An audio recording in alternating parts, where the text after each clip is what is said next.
What's up guys? If you're new to the channel, I'm Coach Az. I run a kickboxing school here in London, England. And today we're going to be reacting to the McDojo Life Instagram page. So if you don't know who McDojo Life are, they're a page that's dedicated to exposing fake martial artists. So people who do these mad things like using their chi to knock people over, or crazy knife defense or gun defense. And he basically finds all these clips from internet and tutorial videos and he sticks them on here. So to bring awareness that there are unfortunately a lot of charlatans and fakes within the martial art industry. Now, he keeps his Instagram page relatively light and funny, so I think we should just have a bit of fun in looking at this. But it's been a while since I've had a scroll through and look at his page, so we're going to do a little reaction video today. All credit goes to McDojo Life. I will link all of his stuff down in the description below for all of the content you're going to see. Thank you for cleaning up the martial art industry.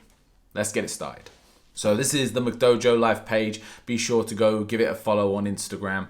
Let's have a scroll down and let's have a look-see. Oh, good Lord. I mean, just looking like what is... We're going to get to it. We're going to get to it. Let's go from... There's a lot of gun stuff here at the start. So let's jump straight in. Look at the flick of their wrist. Look at the flick of their wrist. Look at the flick of their wrist. I'm actually going to start with his appearance.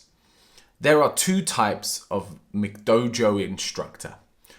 One is the overdressed instructor. So they're in a bit of like a bedazzled gi. It's a very thick material. It's got loads of badges. Their belt has got a ridiculous amount of stripes and gold lettering on it. It's all just a bit much. And then you've got this other style of McDojo instructor where they just look like they've come in off the street. And I think this style of McDojo instructor, their uniform, their look, is based off of old Kung Fu movies.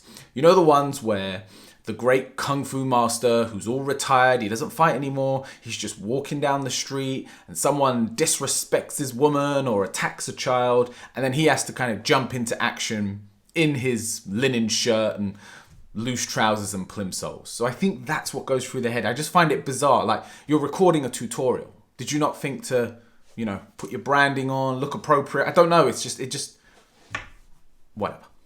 Look at the flick of their wrist. Look at the flick of Look at the guys, the shock in this man's face every time he does it. Like, this is the first comment here, Kenny Florin. He's just literally like, what? What? their wrist. Look at the flick of their wrist. I mean, I don't know what to comment on the technique. It wouldn't work. It's stupid. Let's move on. Let's move on. Now this one caught my attention instantly. Again, before we even start watching it, look at the uniform. So this is the other type of guy. This is the guy who's put a lot of thought into how he's going to present himself. Now we're doing gun defense here, so he's gone for the whole military police look. He's got the fitted shirt. He's got a logo that looks very much like, you know, a police logo. He's watched Judge Dredd, Demolition Man. These are his influences. He's got the earpiece. What's the earpiece for, man? You're recording a video. Who are you about to communicate with during this? And of course, I mean, there's one finger on the gun. One finger. Detroit Urban Survival Training. What we're going to share with you today are some biomechanical advantages to save your life in the event that you find yourself in a situation with a firearm in the hands of a criminal. Sign number 2 of a McDojo instructor. So sign number 1, uniform issues. Sign number 2 is when they use medical terms and long, complicated words to justify and explain what it is they're about to do. Damn it, do you want an acute case on your hands? This woman has immediate postprandial upper abdominal distension. The biomechanics. Biomechanics, that's just, you know, the physical movement of your body. Everything we do is biomechanics. Biomechanics, biomechanics, biomechanics, biomechanics, yeah? It's the mechanics of your biology. It's not a separate thing. He's using it as like a caveat to like dress up what he's about to do, which what it looks like is move the gun with one finger. This is biomechanics, it's not force or strength. This man holds a weapon, he's holding it hard.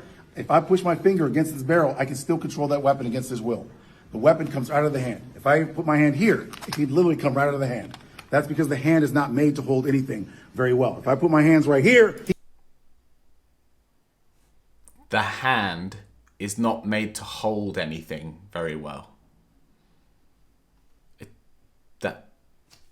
It's literally what your hand is designed to do. Hold things. That's the whole point. That's our whole opposable thumb business. It's part of the reason humans are what they are. What we've been able to do is we can do this. What are you talking about? he can overpower me, and then I can be shot. But to give you an example, there's a woman's going to hold the front It's a woman, so we know she's weak. here, and she can push it down, and she can strip it, even though he's strong. And in fact, she pushes away, and even though he's pushing hard, she can redirect it. That is because it's biomechanics, it's not strength. So They operate within this vacuum. This is what drives me mad about it. Instead of looking at the whole man and his ability to rotate his torso to resist someone, or to pull his arms down or pull his arms up, instead of all of that, it operates in this little vacuum where we're meant to just look at his hands. And the idea that if he kept his hands here with the gun, that then she could manipulate his wrist and make him let it go. And that no other part of his body would provide any form of resistance or adjustment to it. Let alone the fact that he could just simply pull the trigger and shoot her in the face. what we do is make sure that you have tactical advantages when you have to defend your life if you decide to do so. You see the little disclaimer at the end? Yeah, because he knows what BS he's talking. If you have to defend your life, if you choose to do so, if you make the choice, when someone aims the gun at your head, if you choose to listen to what I've shown you and it happens not to work out because it's all a load of crap, it's not my fault because it was your choice. I didn't make you do it. Ridiculous. I believe, this obviously started a whole thing. McDojo found this guy because these all seem to be the same group. This one, all on its own, it should just be illegal, no? Just look at that image and tell me that what you're looking at is okay. It's just not, is it? Ready?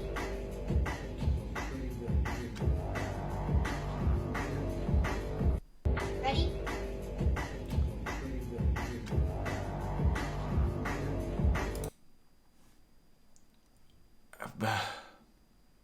The first comment is, this is amazing. I assume this is a spoof. This is the big issue with this. It's so hard to tell with these people because some are so delusional.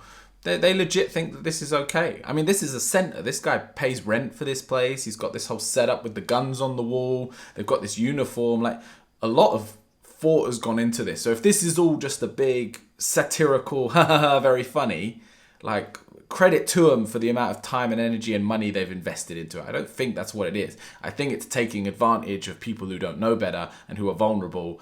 And why are you teaching a little kid like this any gun defense, let alone this ridiculous excuse for gun defense? Matrix your way out of the gun, then swoop the gun round, and the little 5-year-old or whatever turns the gun on the man? What are we watching? What are we looking at here? Here's the big problem with gun defense in general, right? I never want to give anyone the confidence to deal with a gun. I don't want anyone to feel confident that they could manhandle a gun out of someone's hand and aim it back at them and shoot them.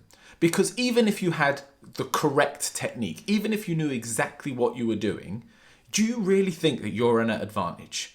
The speed at which it takes to pull a trigger and shoot someone, do you really think that in a heated situation and at point blank range like that you're going to come off okay? Like, it's just not, it's just, oh yeah. Guys, I hope you've enjoyed the video. That's all I can tolerate of all this madness for today. Be sure to give McDojo Life a follow on Instagram, and I believe they have a YouTube channel as well. I will link everything in the description box below. If you haven't already subscribed to our channel, then please get yourself subscribed. We do drills, we do these reaction style videos, I give advice, I'll do Q&As, more great stuff, new videos every week. So get subscribed, and I will see you on the next one. Peace.